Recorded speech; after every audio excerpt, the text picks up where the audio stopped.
Welcome to the Eastern Bloc. Arsen Pavlov, known by his call sign Motorola, was born on February 2nd, 1983, in Ukhta, a small industrial city in the Communist Republic of Northern Russia. He grew up in an ordinary working-class family. He grew up alongside his sister, but tragedy struck early. She passed away in the first grade due to heart complications. In the years that followed, he also lost his mother and then his father, becoming an orphan at just 15 years old. After their deaths, he was sent to live with his aunt. Like many of his generation, Pavlov was drafted into the Russian army. He served in the signal troops, specializing in military communications. It was there that he earned his future call sign, Motorola. Fellow soldiers nicknamed him that because of his constant work with radios and transmitters, and the name stuck for life. That period gave him his first experience of military structure, discipline, and command, things that would later define his identity. After leaving the army, Pavlov didn't build a military career.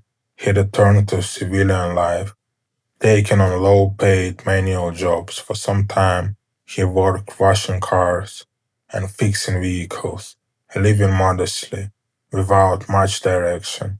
He married young in Russia, and from that first marriage he had a child, but the family eventually broke apart. Those who knew him back then described him as a hot-tempered, restless, and always looking for something more. In 2014, when armed conflict erupted in eastern Ukraine, Pavlov crossed border into Donetsk. His motives remain unclear. Some say he came out of conviction to protect the Russian-speaking population against Nazis. Others believe he was drawn by the chaos itself, by the promise of purpose and power that war can offer to men who had little or either. In Donetsk, his military background and natural aggression quickly stood out. He readopted his old call sign, Motorola, and began climbing the ranks within the pro-Russian separatist forces. Before long, he became commander of a unit that would gain infamy, the Sparta Battalion. Under Motorola's leadership, Sparta took part in some of the fiercest battles of the war, particularly during the siege of Donetsk airport.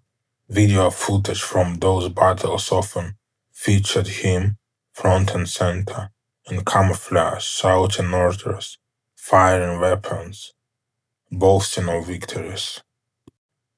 Russian media portrayed him as a people's hero, a symbol of Donbas resistance, a charismatic, fearless commander. But on the other side, Ukrainian and Western outlets describe him as one of the war's most brutal figures, a man who glorified violence and routinely violated the laws of war. In interviews, Motorola even boasted of executing captured Ukrainian soldiers, once claiming that he had shot 5 prisoners himself. Whether the statement was literal or bluster, it was enough to turn him into a symbol of cruelty. Human rights organizations and Ukrainian prosecutors accused him of war crimes, including the torture and execution of prisoners of war. None of those accusations were ever formally investigated in the territories he controlled. His image became split in two: in Russia, a patriot and war hero; in Ukraine, a terrorist and war criminal. In Donetsk, Pavlov remarried. His new wife Elena was much younger. Their wedding was filmed and publicized by separatist media, framed as a love story in the middle of war. The couple had a child together, and Arsen's domestic life became part of his public image.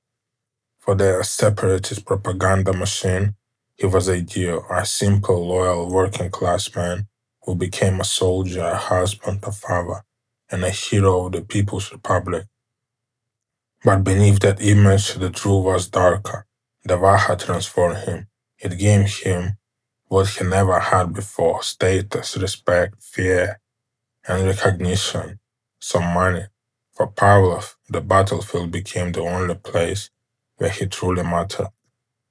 Those who served under him described him as both charismatic and terrifying. He enforced discipline through fear. Defiance wasn't tolerated. Ukrainian and international reports accused the Sparta battalion under his command of executing prisoners, kidnapping civilians, and using intimidation as a tactic. A video circulated online showing Pavlov threatening capture to Ukrainian soldiers, whether as psychological warfare or personal vanity. The effect was the same. He embodied the violent chaos of the Donbas conflict. Russian media ignored or dismissed this allegation. Instead, they made him a celebrity. His face appeared on murals, t-shirts, and propaganda posters. For his followers, Motorola became a folk hero. For his enemies, a murderer. For outsiders, a symptom of how war can turn ordinary men into instruments of brutality. Ukrainian media call him Ginger Midget. On October 16, 2016, Arsen Pavlov was killed in an explosion in the elevator of his apartment building in Donetsk. An improvised explosive device detonated as he entered, killing him instantly. His death shocked both sides of the conflict. In Donetsk and Moscow, officials called it a terrorist attack organized by Ukrainian agents. In Kiev, many analysts believed it was an internal assassination, part of a wave of eliminations among separatist commanders who had become too independent or too famous. Motorola's death closed a violent chapter, but not the debate over what kind of man he really was. He was buried in Donetsk with full military honors.